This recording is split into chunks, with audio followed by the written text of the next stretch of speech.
Welcome to the House of Truth. Today we're the day we're starting a new series on Joshua in the Acts of Joshua. It's a follow up. It's a follow up of our series of the Acts of Moses. We finished a couple weeks back, which ended with the death of Moses. And in between the two, we took a quick brief to look at the partners or the parties of the covenant, and kind of summarized what we had looked at and brought out some things that we hadn't quite covered, but it was all tied in there, showing that starting with Abraham, who all the Gentiles were included in the covenant, but did not make it. Only got Abraham and God were actually formed the covenant, but the Gentiles were still a party to it, even though they knew nothing about it. And through it, Messiah would come, that they would be saved, that they would be blessed through the seed of Abraham. And how this principle went on, and how even in the Torah we showed where God said He didn't make it with just Israel, who was the entire congregation of Israel was staying before Him that day, but also with those who were not there that day, which would be the Gentiles. So, this applies to the renewed covenant, of course, as well. And then last week we talked about Hanukkah and an aspect about the Messiah and the temple, and how the temple was necessary for people to know that Yeshua Jesus was Messiah. They had the right lineage, and he had to do certain things in the temple if he was Messiah, to fulfill those things, to show that he was Messiah. And then how the temple itself foreshadowed what he did after his resurrection to bring salvation, the acts of the temple. So how the Messiah and the temple were just tied together, and it was necessary for the temple to be standing while Messiah was on the earth and to fulfill his ministry. So now we're gonna begin with Joshua, and we're gonna begin with a little overview, a little repeat, or kind of a previously on, if you will, of some things we looked at before that are relevant to Joshua today. And the first thing, this first segment's called, this first section we're looking at, this first lesson on Joshua is called Crossing the Jordan. So we're going to look at some things relevant to him crossing the Jordan. And first thing I want you to notice here is Deuteronomy 3, verse 18 through 21, Moses speaking here. And I command you at the time, saying, the Lord has given you this land to possess it. You shall pass over armed before your brethren, the children of Israel, all that are meet for war. But your wives and your little ones and your cattle, for I know that you have much cattle, shall abide in your cities which I have given you. Until the Lord has given you rest to your brethren as well as unto you, until they possess the land which the Lord your God has given them beyond Jordan. Then you shall return every man to his possession which I've given you. And I commanded Joshua at the time, saying, your eyes have seen all the Lord your God has done to these two kings. So shall the Lord do unto the kingdoms whither you passes. The kingdoms where you pass through, that is to say. Okay, so who's he talking? This first part here he's talking to the tribes of Reuben and Gad, who want to stay on the east side of the Jordan River. And you remember when we talked about the eastern promised land, half the tribe of Manasseh also got their inheritance on the east side, because the land on the east side of the river they conquered. But they conquered when they destroyed the king of Og of Bashan, and that of Sihon. Those Amorite kingdoms was too much for just Reuben and Gad. So half the tribe of Manasseh also got land on the eastern side. So you're going to return every man. So they agreed they want to stay on that side, and he said you can, but they agreed to go in front of the rest of the children of Israel when they crossed over the Jordan into the western promised land. While and their wives or little ones, remember little ones means anyone under 20 years of any man under 20 years of age. And your cattle, and cattle means remember livestock, King James for livestock, are going to stay over there on the east side and be protected. So, and they agreed to do this. Now Joshua said, and then the Joshua he told them, these two kings, Og of Bashan and Sihon, two Amorite kings on the east side we talked about, the Lord's going to do the same thing. Where the Melech Adonai, where the Melech Adonai, the angel of the Lord, as I say, would go before them and destroy and take care of the things they could not take care of. And they would follow up behind and do the things they were commanded to do, which were in their ability. So he says that same process is going to happen under Joshua in the western promised land after crossing the Jordan. Now in Deuteronomy 31 verse 7 through 8 we read the following. And Moses called unto Joshua, he said to him in the sight of all Israel, be strong and of good courage, for you must go with this people in the land which the Lord has sworn to their fathers to give them.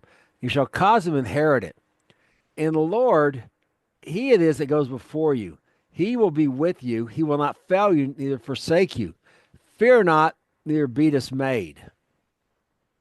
Okay, so Moses now, after this, commissions Joshua, right, right after he gave his big speech, finished his big speech, which is most of Deuteronomy, 30 chapters of it is Moses giving one long speech, commissions him to go and notice he encourages Joshua as we talked about before. Joshua has feel because the Lord said they were afraid of the other people. You know, they were afraid of their people because there were seven nations and to their one nation. Each nation had a bigger army than them, and the people in the armies were larger than them. So Moses gives Joshua this encouragement, the same as was given to the people, to be strong and of good courage. And the Lord's not going to fail you. He's not going to forsake you. Therefore, do not be afraid, neither be dismayed. Dismayed means like you don't know what to do, like you just don't know what to do, where you're just overwhelmed with, you're overwhelmed with fear to the point you're paralyzed with it. That kind of ideal. Okay, so where you're just overwhelmed.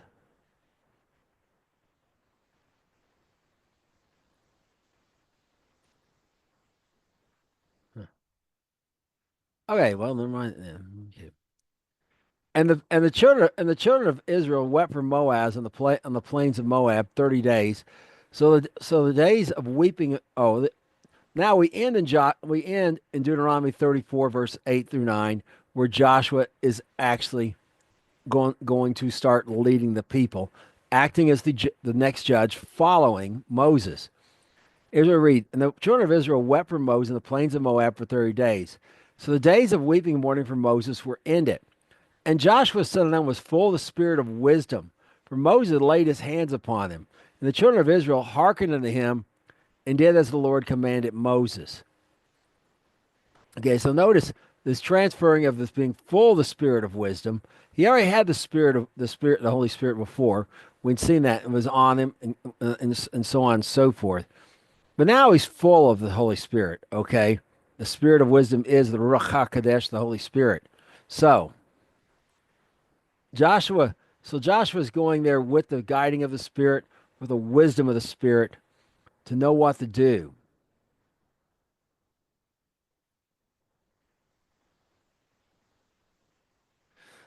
Now, now, as a way reminder, here's our timeline we were keeping before.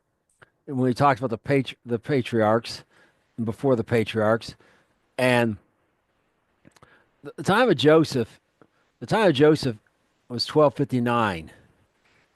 Now the next thing we need to look at is from the flood down to when Israel was enslaved. You got 2,385 years since Adam was formed out of the dust. Now we're the next really big milestone with Moses dying, Moses being born here in 2433 and dying in 2553. And we have our next big milestone here, which is the children of Israel entering the promised land. And it's been 2,553 years since Adam was formed out of the dust. And as you notice, it's 470 years after Abraham entered the promised land. So now that promise to Abraham concerning the land is beginning to get fulfilled. Now let's continue on here in Joshua. In Joshua 1, verses 1 through 4. Now, after the death of Moses, the servant of the Lord, it came to pass, the Lord spoke unto Joshua, the son of Nun, Joshua's minister, saying, Moses, my servant, is dead. Now therefore arise, go over this Jordan, you and all the people, into the land which I give them, even to the children of Israel. Every place the sole of your feet the sole of your feet shall tread upon, that I've given you, as I said unto Moses. From the wilderness and this Lebanon, even to the great river, the river Euphrates, all the land of the Hittites, and to the sea going down towards the sun shall be your coast. Okay, we've talked before. Well, so this is the Lord speaking to him.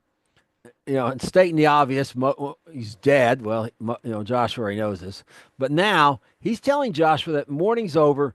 It's time to get to work. Okay, giving you 30 days to mourn.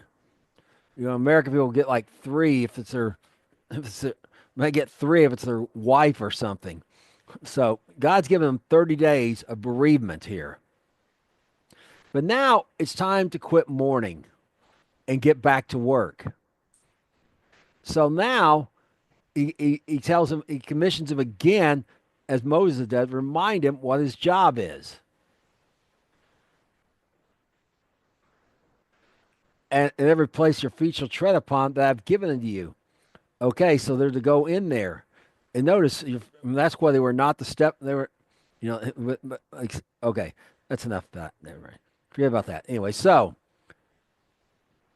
and from this wilderness, now here's these boundaries. From the wilderness, that's the southern edge there. That's that part. That's that part we've looked at before. And, they went through, the land of Edom. Had to go, went through it one time. Had to go around it a second time, south of there. But it includes that land of Edom and so on and so forth. That deserty area, south to the south, Lebanon to the north, the great river, the Euphrates, is the eastern boundary, and the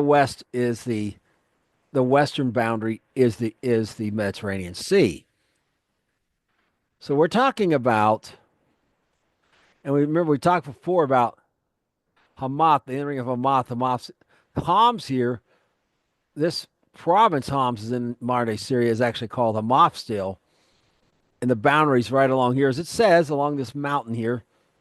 So you can kind of go this way, and it kind of goes down. And it kind of goes down this way to the Sea of Galilee, which is a little hard to see here, but there's the Sea of Galilee. Then it goes over. Notice how far over it goes. All the way over to the Euphrates River.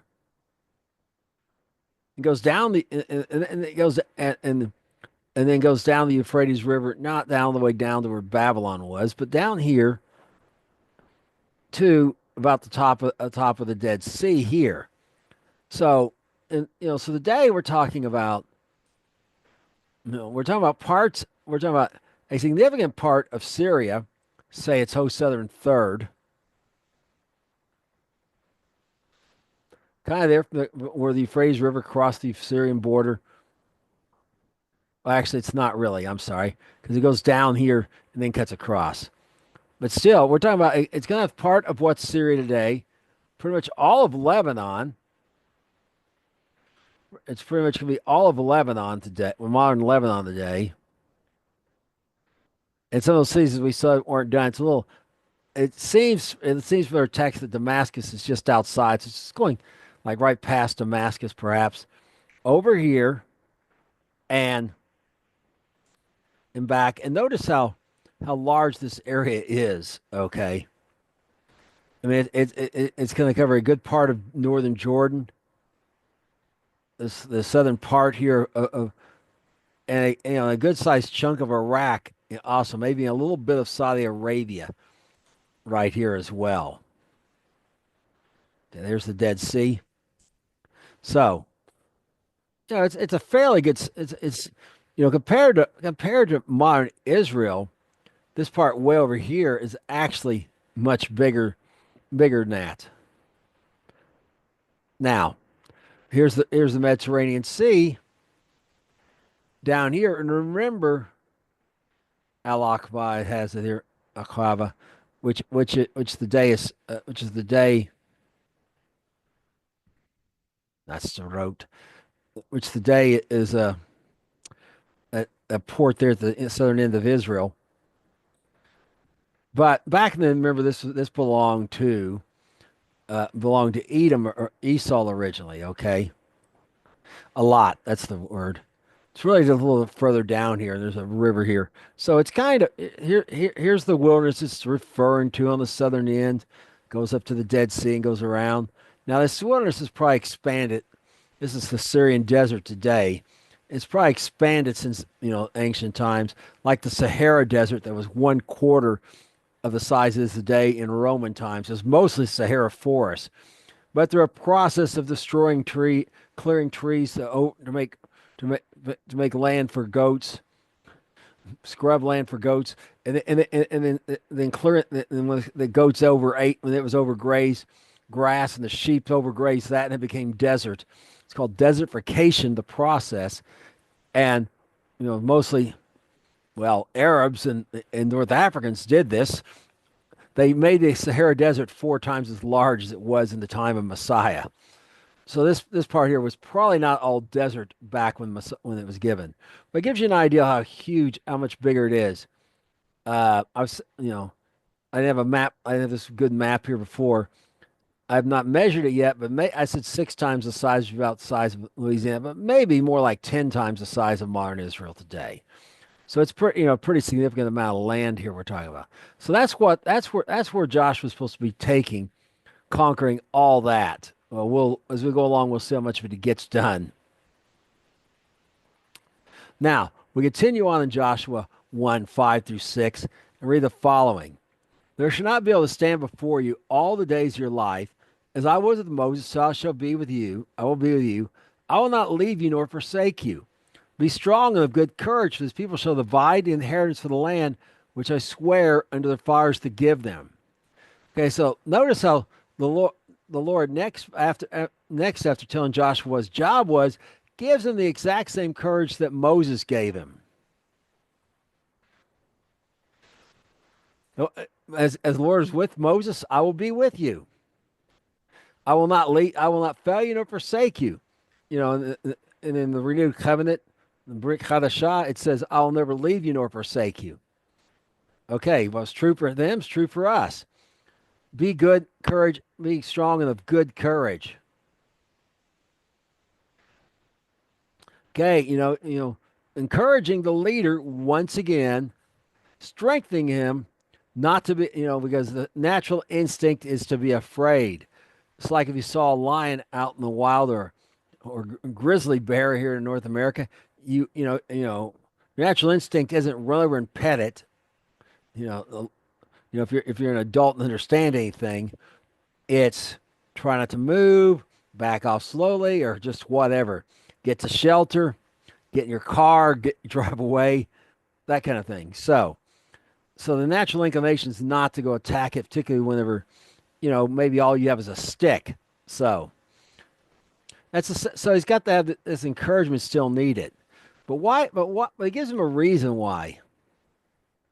No man's going to be standing before him all days of his life. Why? Because God's going to be with him, and therefore, therefore, for this people, God's going to make sure Joshua gets to the point where he can divide the land for inheritance the land. I swore to their fathers, Abraham, and Jacob, and Isaac. We talked about earlier. We talked about Abraham. So this is as I said, 470 years after Abraham entered the promised land. Now Joshua's going in there to do going in there to start taking this land that God had promised him.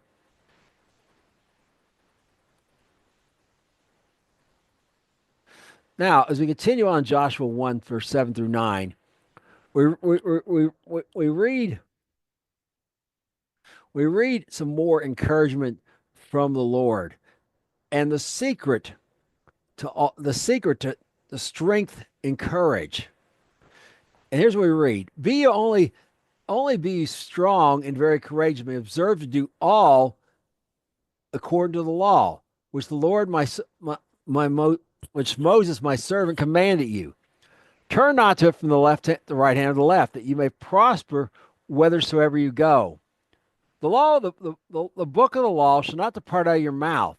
You shall meditate therein day and night, that you may observe to do it according to all that is written therein. For then you shall make your way prosperous, and you shall have good success. Have I not commanded you? Be strong and of good courage. Be not afraid. Be you not dismayed, for the Lord your God is with you wheresoever you go. Okay. Now, first thing, you need strength and courage to observe, to do all according to the law that Moses gave him. And the fact is, people in leadership positions in churches and stuff are not strong and courageous enough to do what God's word says. Often, they'll turn to the left hand or right. They'll say, "Hey," because they don't want to offend somebody. They want to upset the congregation. Which Joshua has that same problem here. He doesn't that same concern is he has that same concern. So he's got to muster up his strength and courage and stick to the commandments of God exactly as they are, not trying to soften them up in some regard or harden them to some regard either, for that matter. To suit the circumstances or what the people think or whatever the case is. And the secret to that, getting that strength, is this: not letting the book of the law depart out of his mouth. Remember what Messiah said: out of the abundance of the heart, the mouth speaks. Well, how's he going to get in there? He's going to meditate in it therein day and night. And the Hebrew word literally means to murmur or to turn over and over again, like a stone in a stone polisher. Because he's going to get in his heart, it's going to come out of his mouth, and he's going to be able to do it. And when he does what God says, and exactly what he says, and nothing different, his way's going to be prosperous. He's going to have good success.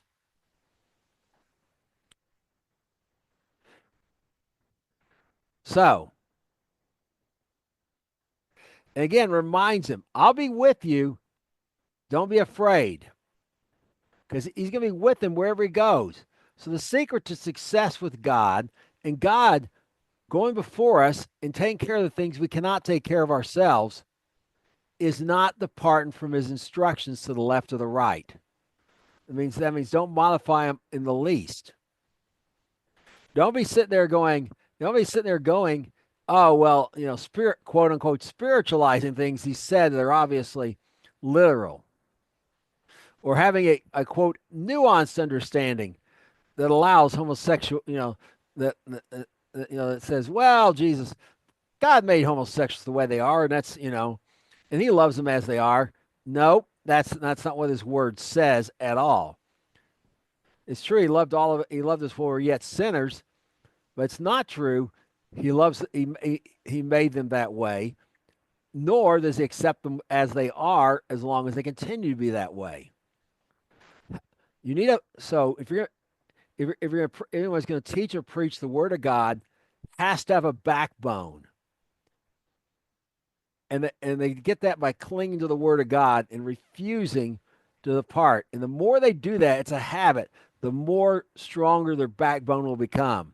But they start compromising, that will also become a habit, and the weaker and wimpier they'll get. Now let's continue on Joshua 1, verses 10 through 11. And Joshua commanded the officers of the people, saying, Pass to the host, command the people, saying, Prepare you victuals, for in 3 days you shall pass over this Jordan to go in to possess the land which the Lord God gives you to possess it. Okay, notice Joshua immediately does what the Lord told him to do. Now, they don't pass over that day. He knows there's a little preparation need, and time and spent in preparation is never wasted. They'll be crossing the Jordan in 3 days to get ready. And victuals, perhaps a word a lot of people don't use today, means supplies, primarily food, but supplies in general. Okay, get yourself some food, particularly to take with you over there. Get everything You're going to need to cross So when you get over there, you can set up camp and you have food to eat and so on and so forth. Because you're going to pass over Jordan and to possess the land. And the Lord's given it to you to possess it. He will go before you. And remember, we read that before, that God really does help those who help themselves. He said the Melech Adonai would go before them, destroy them, and they would continue to as long as they kept doing their part afterwards. And if they quit doing their part, quit helping themselves, the Melech Adonai would quit doing that, would quit going before them. God would quit helping them. So this ideal of God helps those who help themselves is very sound in Scripture. Now, let's continue on to Joshua 1:12 and Joshua, first chapter Joshua, in verse 12 through 15, and look at what he says to the Reubenites, Gadites, and half tribe of Manasseh. Okay, to the Reubenites and the Gadites and half tribe of Manasseh spake Joshua, saying, Remember the word which the Lord your servant commanded you, saying, The Lord has given you rest and has given you this land. Your wives, your little ones, your cattle shall remain in the land which the Lord gave you on this side Jordan, but you shall pass over before your brethren armed, all mighty men of valor, and help them. Until the Lord has given you rest, given your brethren rest, he's given you. And they also possess the land which the Lord has given them. You shall return unto the land of your possession and enjoy it, which the Lord your servant, which Moses, the Lord's servant, gave you on this side of Jordan towards the sun rising. Okay, so what do we see here? We see that he's reminded them of what the deal they had made with Moses, and remind them that they have to go first before your brethren armed. Okay, and and one reason why they have to go first is pretty obvious, so everyone can see they kept their deal. If they're in front, everyone's going to watch them go in front. And remember, normally Judah's banner's front, and the tribes behind him go first usually. But in this case, the Reubenites, Gadites, and half the tribe of Manasseh, the ones who have inheritance in the eastern promised land, are going to go first.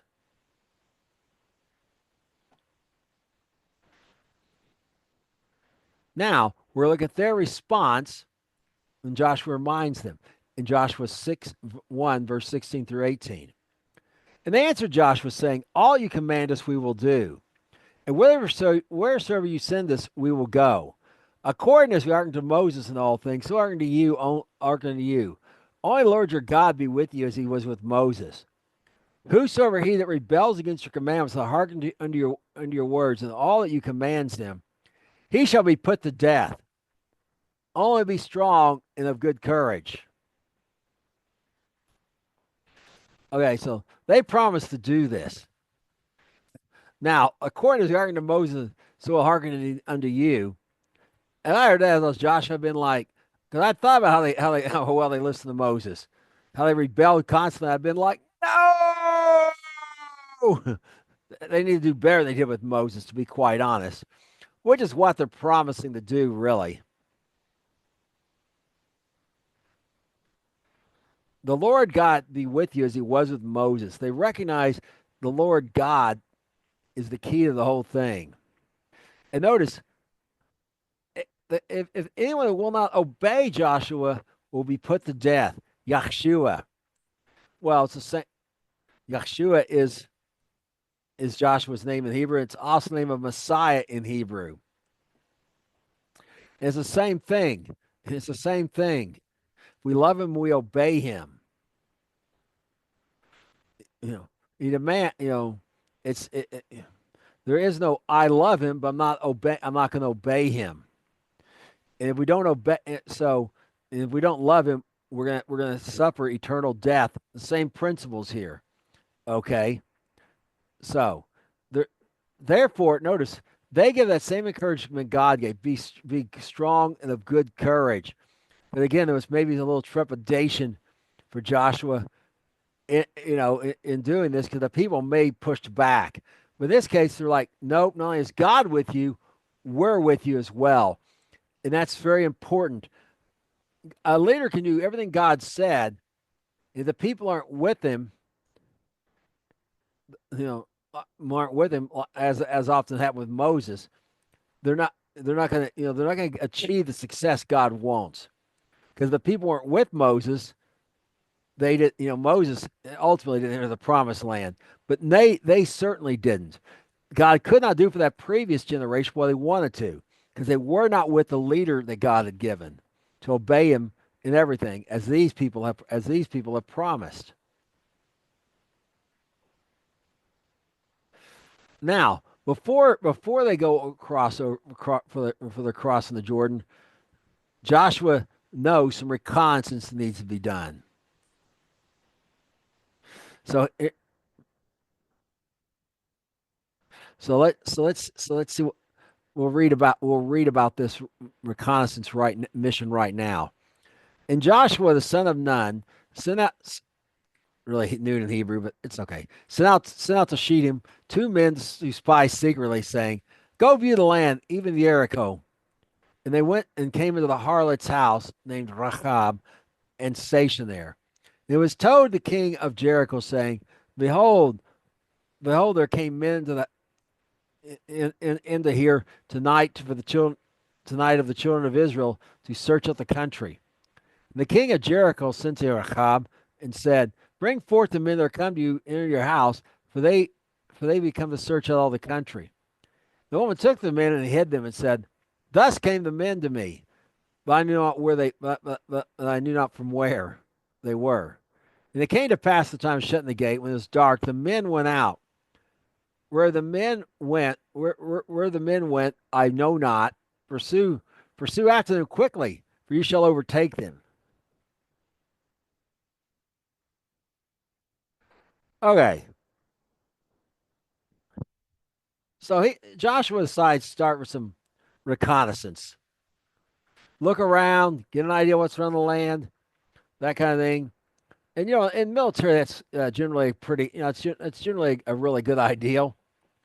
They may think they're gonna. Well, let's see. We're gonna take the city. We're coming from the south side, not knowing the south side's all muddy and swampy, or maybe some other issue with it. So you kind of generally most time you want to know what's around it, so you can figure out the best approach and know what to avoid, and maybe even use that to your advantage to trap the enemy in some manner. So he sends them to do this land or this land around Jericho, and they actually go into Jericho. Now they go into this harlot Rachab. I know it says Rahab here, but it's really a cat sound there. Hebrew, and it's brought out. It's brought out, and that's brought out in the and that's brought out in the genealogy of Messiah in Matthew. It's Rach. Anyways, so she's a harlot. Now remember, a harlot is a temple prostitute. Now, typically, frequently in these things, uh, sometimes women volunteered for this, but often they didn't. If they just seemed to be good looking, they can't. The priest of the priest of the temple would just say, "Hey, your daughter's the god Baal in this case, or Ashtoreth, the goddess over the females, said, "Hey, your daughter's to come serve as a harlot in there, and and of course the purpose of the harlots was not to get people's money for directly like a prostitute, but to get their religion." And of course, in the religion, they'd end up having to pay money to the priest, etc. So she probably had no little or no say in this matter, and perhaps her father didn't either. It could have been totally against both of their wills, not unlike Esther being drugged into the harem of Ahasuerus in the book of Esther. So no, so she's not well regarded in society. We'll talk some more about that later. So they come and search out the land. So they go to this harlot's house, this outcast, the, and, and she hides them and just flat lies. There's no getting around it. She lied about them. There came men to me. That part was true. I knew not from where they were. Well, see, that's totally a lie. And it came to pass that the men, when it was dark, the men went out. A lie. She she hid them. Okay. Where they went, I know not. A lie. She hid them. For certain quickly she'll overtake them. So perhaps she doesn't know what else to do. And face it, she's been raised in this idolatry and stuff her whole life. She lying is just part of her trade as well. So she's probably become quite skilled at. And this she tells them this to get the people to run off on a wild goose chase, as we'd say. They're out there going to be pursuing people who are not out there. Now in Joshua 6:8-10, we're gonna read about her plan in this, and how success and how well it worked. But she brought them up to the roof of the house and hid them in the stalks of flax. She laid in order upon the roof. And the men pursued after them to the way of Jordan, to Jordan, under the fords. And as soon as they pursued after them, they were gone out, they shut the gate. Therefore, when they were laid down, she came up to them on the roof. Okay, so she brought them and put them under stalks of flax. Now, this is not uncommon to have stalks of flax on your roof laid out in order so they could dry out. The flax seed, you make oil and various flaxseed things. But the stalks you could use, and that's what, that was fibers you could make. That's what linen's made from. So she's up there hiding them, these white stalks. And the men have totally bought her story. They're going, and those go all the way to the fords. A ford is a shallow place in the river where it's easy to pass over.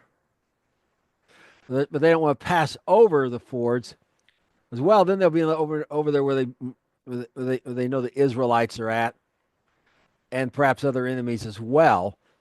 So this is their border. So they stop at the border. And notice, as soon as they left to go do it, the gate was shut behind them. So now the men are trapped in the city that Rachab is hiding on the roof. So that's a problem for them and for her, but a bigger one for them. And she lied once. She could lie again and say, hey, I went up there and discovered, I thought these men had left and found they were on my roof, etc. She could turn them in. She still has an opportunity to save her own life by turning them in. As far as the wrath of the king of Jericho goes. So now she's in a strong position for negotiation. And let's see what she does with that strong position. As we continue on, Joshua 2, verses 9 to 13. She said to him, I've known that you have given the land, the Lord has given you the land, and that your terror has fallen upon us, and shall all the inhabitants of, and all the inhabitants of the land faint because of you.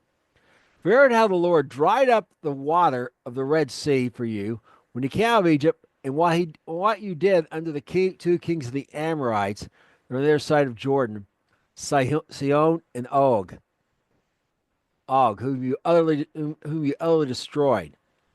And as soon as we heard these things, our hearts did melt. Neither remained any more courage in any man because of you. For the Lord your God, He is God of the heaven above and in the earth beneath. Now therefore I pray you, swear unto me by the Lord. Since I've showed you kindness, you also show kindness unto my father's house, and give me a true token, that you will save alive my father, my mother, my brother, and my sisters, and all that they have, and deliver our lives from death. Okay, so she lets them know that they're all afraid of them because they, they have more sense than the Israelis do here. They've heard what the Lord has done for them.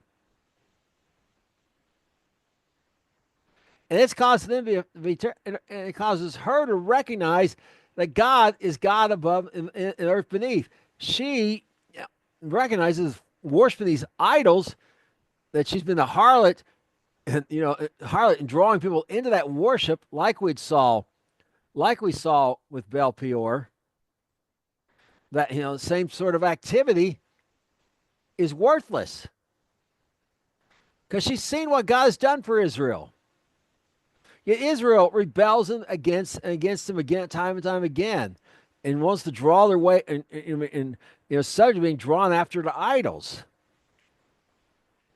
with really not a lot of. It didn't take a lot to get them to do it either. It's not a hard sell. But for her, she's done with idolatry. So here's what she wants from them. They showed her kindness by hiding them and lying. She wants them to do the same. She's using this position to bargain for the lives of her family. And this is a lesson, because sometimes people have this ideal, Christian people, believers, that we're not supposed to bargain from a place of strength. We get people in a position like this, where they're in a bad position, to bargain with them. But that's exactly what she does. And she's later, we'll see next lesson, commended for it, okay?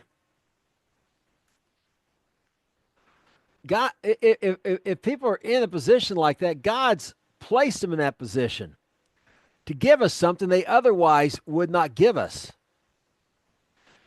And we are supposed to take advantage of that situation and bargain from a place of strength, or negotiate from a place of strength. Now we're going to look at the men's response. The men's response to her negotiations. And here's what we read in Joshua 2, verse 14 through 16. And the men answered, our lives for you, for yours. If we utter not this our business, and it shall be that when the Lord has given the land, we will deal kindly and truly with you. And she let them out by a cord through a window. For her house was upon the town wall, and she dwelt upon the wall. She said, go to the mountain. lest the pursuers meet you, and hide yourselves there 3 days. The pursuers be returned. Afterward, you may go your way. All right, well, they have a condition on there. They agree to it, but she has to not utter anything other business. Say nothing to no one. Don't talk about what they were doing and so on and so forth. You know, or about her hiding them any of this business.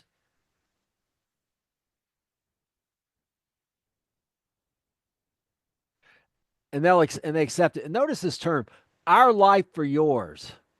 So that's what Messiah has said to us. His life for ours. He gave his life. He gave that he gave all of it.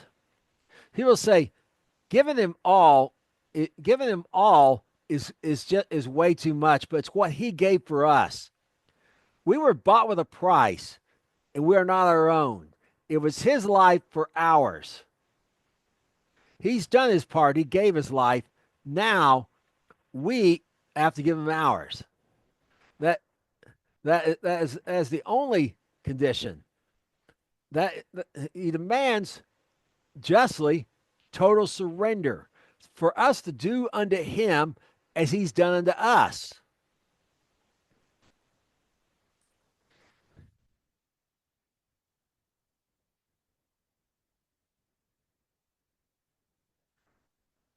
Now in Joshua 17, Joshua 2, verse 17 through 20, read the following.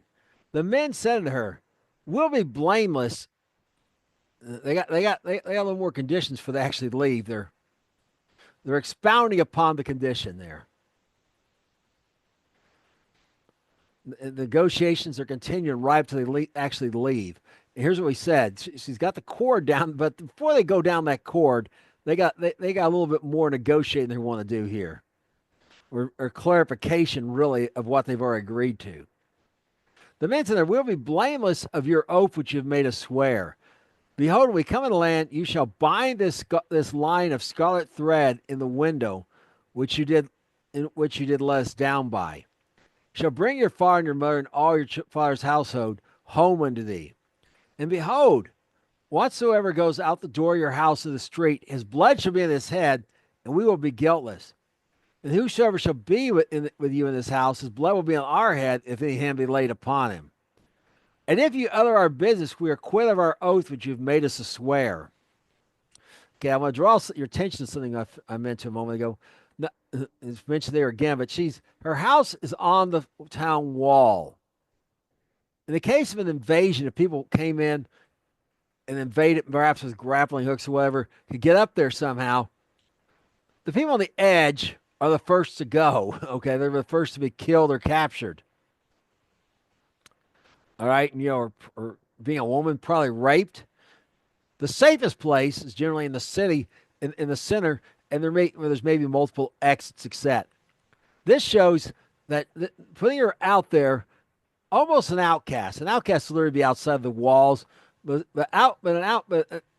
outcast as close as they could to casting her out. She is totally expendable to the king.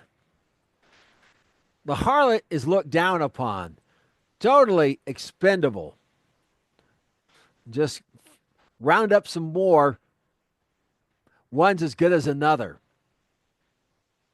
Round them up and train them, and put them to work. We'll just get another group if they get killed. And the world may treat you as expendable, and you may be an outcast as well. But notice, it's the outcast. It's the outcast that God is making this is coming into this covenant that's ultimately going to lead to them coming in the covenant with God. The people of God are sent to the outcast.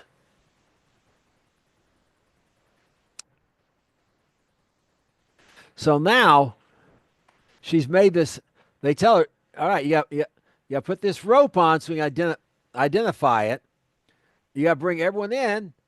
Whoever's inside, we are guaranteeing their safety with our own lives. Whoever goes outside, they're going to be killed, and that's going to be on them. So if you other and also again remind them, you got to keep quiet about this.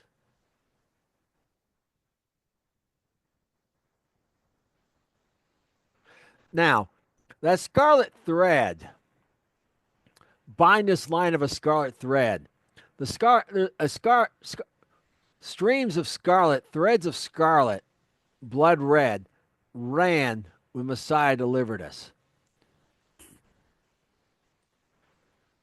Ran, a scarlet thread of the blood of martyrs to give us the word, of, preserve the word of God and get it to us today, runs throughout history. When we come in the covenant with Messiah, we are part of that line of a scarlet thread.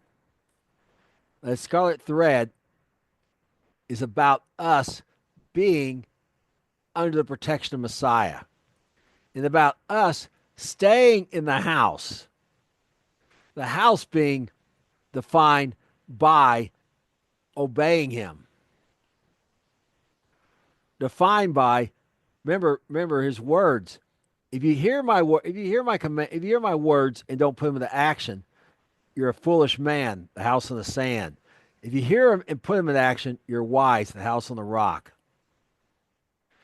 So all believers who are obeying all the commandments that apply to them that Messiah has given are part of this scarlet thread as well. Now we get it because it runs throughout all of history. Now we continue in Joshua 2, verse 21 through 24, and we read the following here. Kind of the end of this encounter. And she said, according to your words, so be it. So she sent them away. They departed. And she bound the scarlet thread in the window. And they went and came into the mountain and abode there 3 days, and the pursuers returned.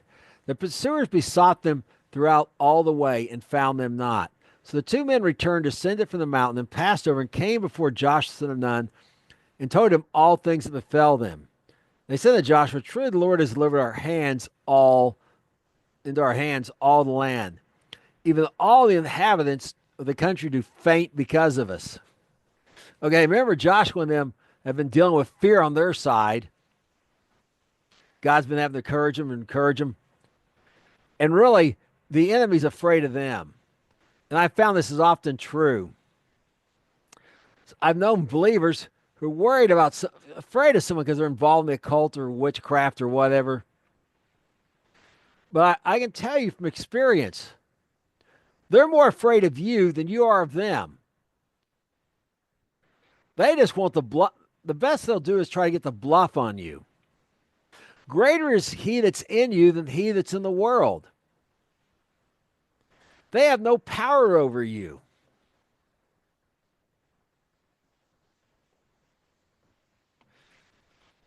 So, and those 3 days have gone by now. Now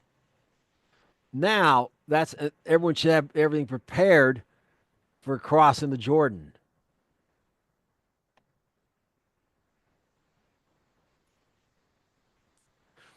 Now we go to Joshua 3 verses 1 through 4 and read the following.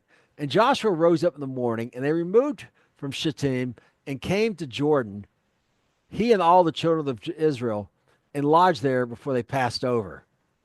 They came to pass after 3 days. The officers went throughout the host.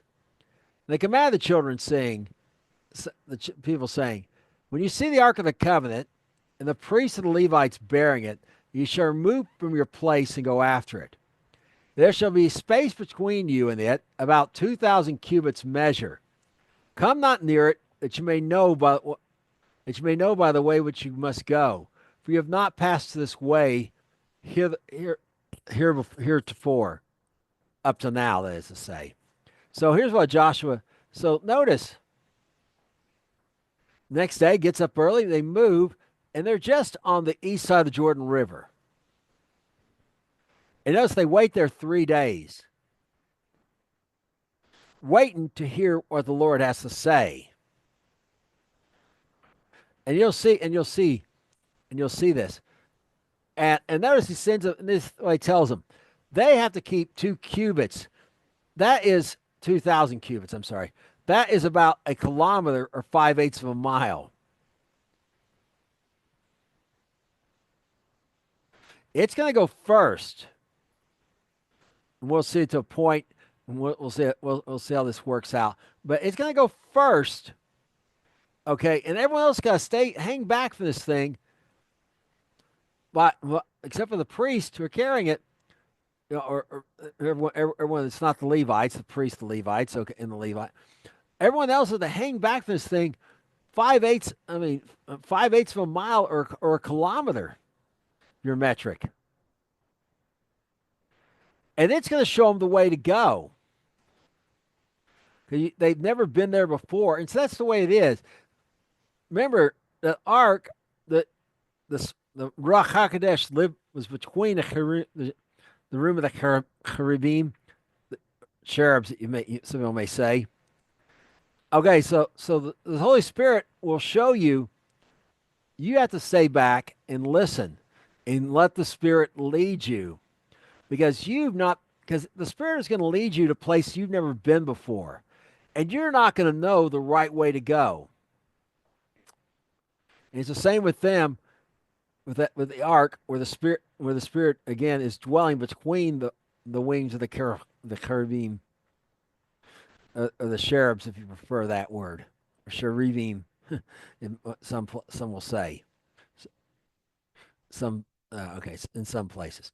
Now we continue on Joshua 3, verse 5 through 9. Read the following. And Josh said to the people, sanctify yourselves, for tomorrow the Lord will do wonders among you. And Joshua spake to the priests, saying, take up the ark and pass over before the people. And took up the ark of the covenant before the people. The Lord said to Joshua, this day I will begin to magnify in the sight of Israel, and may know that as I was with Moses, so I will be with you. And you shall command the priests to bear the ark, saying, when you come to the brink of the water of Jordan, you shall stand still in Jordan. And Joshua said to the children of Israel, come here and hear the words of the Lord your God. Okay, so he's telling the sacrifice. Joshua knows God's going to do something. It's been 3 days.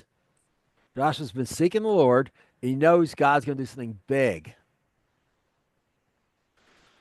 And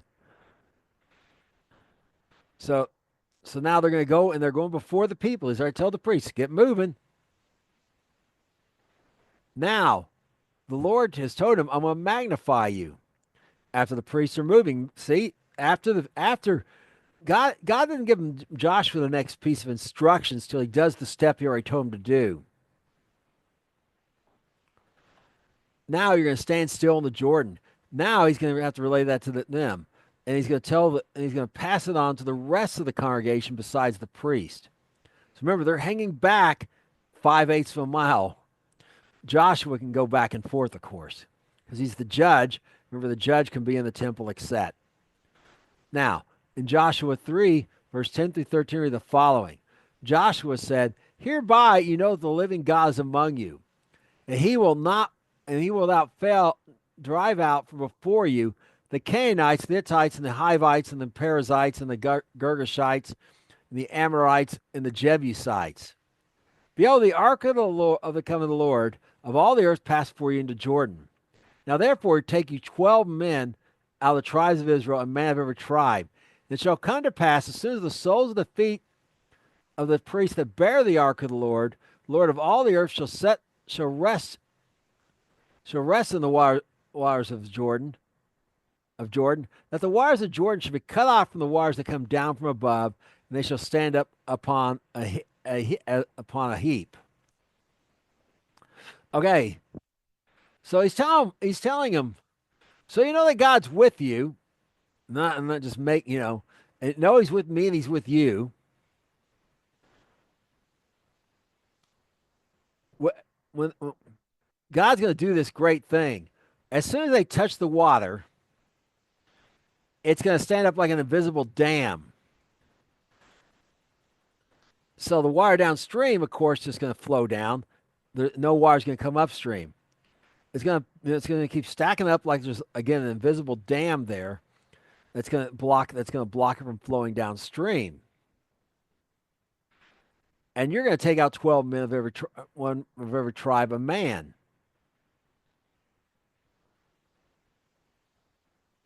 Now, notice he hadn't told them yet what to do with these men.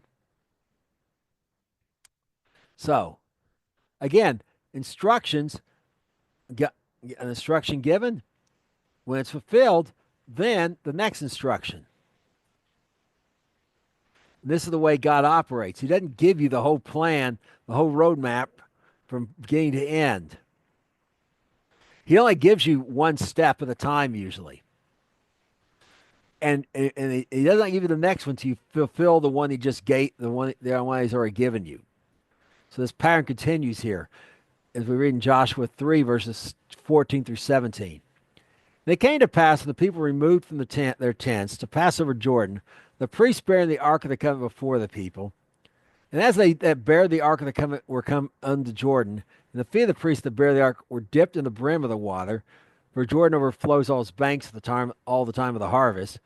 Now the waters which came down from above stood up and rose upon a heap very far from the city Adam, which is beside Zaratan.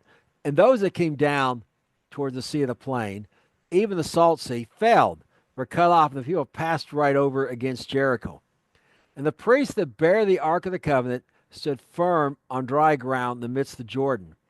And all the Israelites passed on dry ground until all the people were passed clean over. Okay, so again, we see this pattern. What now? Notice the moment the priests put their feet in there and obey the instructions, God does what He said He would do. From Adam, and the Dom's very far. It's talking about the water backing up. Okay, it's talking about the water backing up because of this invisible dam, forming temporarily a lake. It's going way upstream. This is, you know, uh, 20, 30 miles upstream, perhaps, or, you know, let's say 20 kilometers or 16 miles, something like that, perhaps is going up there, upstream, perhaps even further, because of this lake that's forming from this invisible dam. Well, the water without the water flowing down from above, of course, it dries up. So now it's dry ground. He's just dried the ground up completely, and they're just standing there. Remember, the other guys are probably going to cross downstream from them on this dry ground to not be within a kilometer or 5/8 of a mile of the ark. So now they've been following. They're gonna go. They're gonna go. They're gonna go. River runs north and south. They've been to the east of it. Now going to be a kilometer or 5/8 of a mile south, and then back reform the same distance west of it, while the priests are just standing there.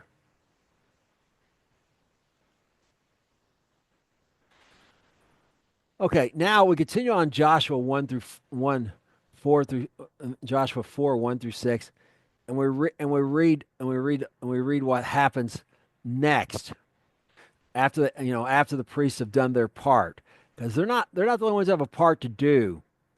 And they came to pass, till the people were clean passed over Jordan, that the Lord spoke unto Joshua, saying, "Take you 12 men out of the people, every man a tribe, and command you, saying, you take hence them out of the midst of the Jordan, out of the place of the priest's feet stood, 12 stones. You carry them over you and leave them in the lodging place where you shall lodge this night."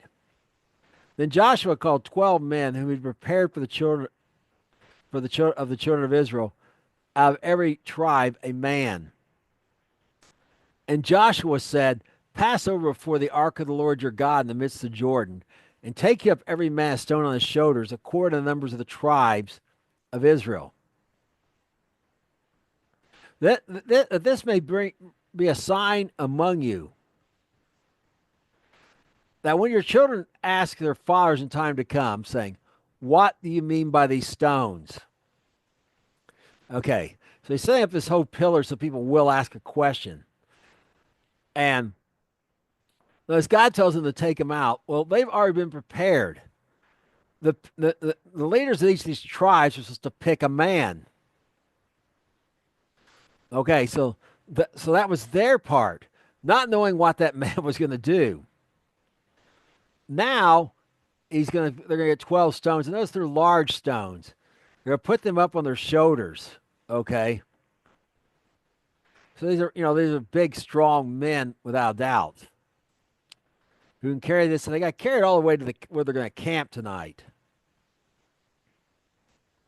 And the whole purpose of this is to cause people, there's a sentence to ask what's the deal with these stones.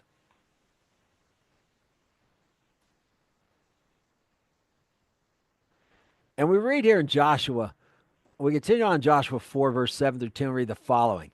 Then you shall answer them, the waters of Jordan were cut off before the ark of the covenant of the Lord. When it passed over Jordan, the waters of Jordan were cut off. And these stones shall be a memorial for the children of Israel forever. And the Lord and the children of Israel did as Joshua commanded, took 12 stones out of the midst of the Jordan, as the Lord spoken to Joshua, according to the number of tribes of the children of Israel, and carried them over with them into the place where they were lodged, and laid them down there. And Joshua set up 12 stones in the midst of the Jordan, the place where the feet of the priests bare, which bare the ark of the covenant stood, and they are there to this day. The priests bare the ark stood in the midst of the Jordan. So everything was finished, the Lord commanded. And Joshua speaks to the people according to all the Moses commanded Joshua. The people hasted and passed over.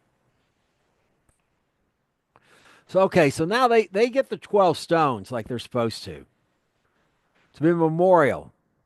That's the point of filling them up. So they'll ask a memorial of this event. But notice what Joshua does. Joshua also gets the 12 stones. And he sets them where the priests were. Large stones. So when the water comes back, they'll still be standing there.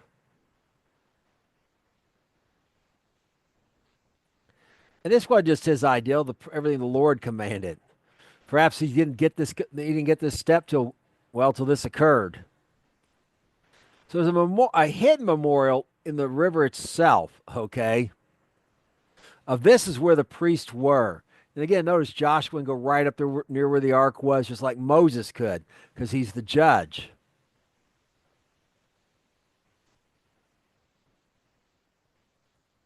Now, in Joshua, in Joshua 4, 11 through 14, we're going to read what happens next concerning in our last section here about crossing the Jordan.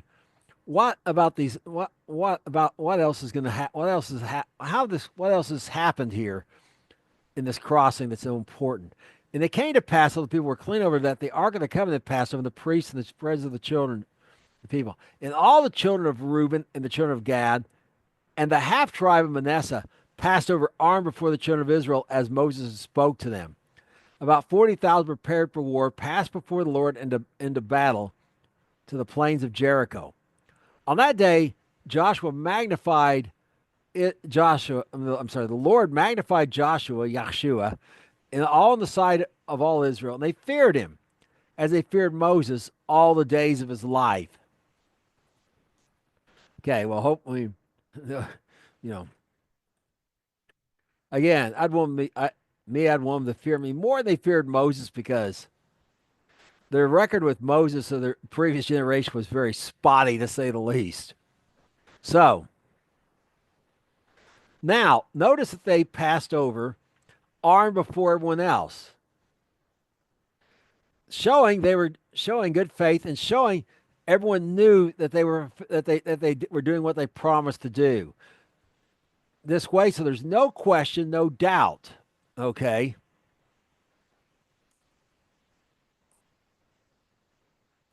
so they could see that they've kept their agreement.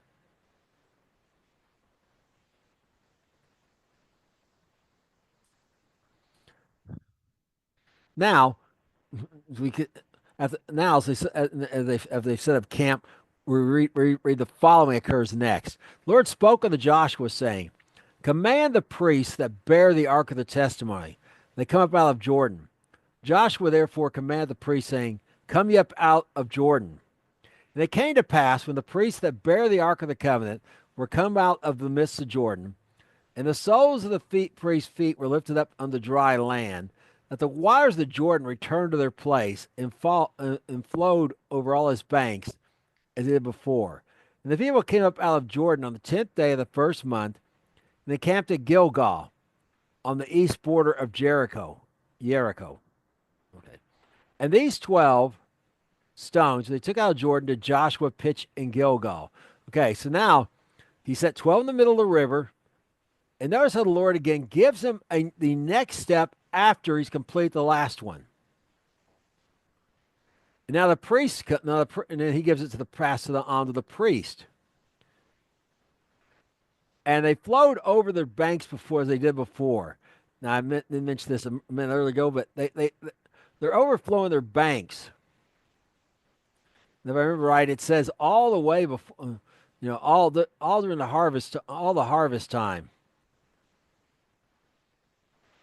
Okay, so it's been overflowing their banks. So this is important. It's at flood stage. Most of the time, the Jordan River, like say in the summer, even on the southern end, you can probably throw a rock across it. Okay, I mean, it's not a formidable barrier to the marching army. It slow you down for sure, but a lot of there's fords like we read earlier. We're low place where people can just walk across there, maybe be knee deep in water or whatever. It's not a formidable barrier like the Euphrates River, or like here in America, the Mississippi would be to get her down the southern part of it, like Mississippi, between Mississippi and Louisiana, say, where it's several miles wide, or the Amazon or the Nile River. You can, it's a small river most of the time. You can throw a rock across it, but not when it's at the flood stage, because when it's at the flood stage, it's miry. There's all this mud. You can get stuck in the mud easily. The river's deeper. You can't just walk across it, so on and so forth. So, the first month, Abib, the 10th day. And you remember, that's the same day that the Passover lamb was to be tied to the doors in Egypt. So now Joshua's putting these 12 stones up. And the purpose of the memorial is going to expound upon the purpose of the memorial in our last passage here. And here's what we read. And he spoke unto the children of Israel, saying, When your children come out, shall ask their fathers time to come, saying, What mean these stones? You shall let your children know, saying, Israel came out over Jordan on dry land. For the Lord your God dried up the waters of Jordan before you till you passed over. For the Lord your God did to the Red Sea as he dried it before us till we were gone over. That all the people of the earth may know the hand of the Lord is mighty. You shall fear the Lord your God forever. Okay, so just like, remember that Jordan's impassable at flood stage. They are now trapped. There's no going back to the eastern side at this time. They're in enemy territory with no going back, just as when they crossed the Red Sea, they could not go back to Egypt that way. They cannot go back the way they came to return to where they were. And notice this is a remind them of the Red Sea. It's being repeated. Remember, they walked on dry land on the Red Sea. On the Red Sea's case, a wind blew, hollowed out a spot for them. And congealed means froze. on both sides, forming, dams on each side, and they walk down the middle. In this case, an invisible dam was formed, held the water back in the upstream, and the downstream, of course, drained out, but it dried up miraculously. So these stones are put there to remind them of that. But it's not just for them. Notice that all the earth of the Lord may know the hand of the God, and it's mighty, that they might fear the Lord your God, and you might fear the Lord your God forever. It's mighty to save. He saved us on the cross. We were saved with a mighty outstretched arm. Messiah wasn't the victim. You pay attention to the narrative. Pilate's afraid. Messiah tries to let him go 3 times. Messiah was obeying his father, was running the show the whole time. He saved us with a mighty outstretched arm. Our God is mighty to save. And all the people of the earth, not the people of Israel. They already know this at this time. They just witnessed this, the children of Israel. All the people of the earth are the Gentiles. It's always been about the Gentiles. Israel is God's instrument to save the Gentiles. And remember, 3 times Moses had to intervene and say, hey, what about the Gentiles? Because Israel God told Israel, they're disposable. I can dispose of them and start over. One time he said with Moses. And Moses' plea to God was 2 things. Remember, you're coming to the fathers, and remember, what will the Gentiles think? It's always been about the Gentiles, starting from Abraham. All the nations of the earth will be saved through your seed. That's the Gentiles as well as the Jews. To here, it's about the Gentiles knowing that our God is mighty to save. That's all I have for this week. Until next week, shalom.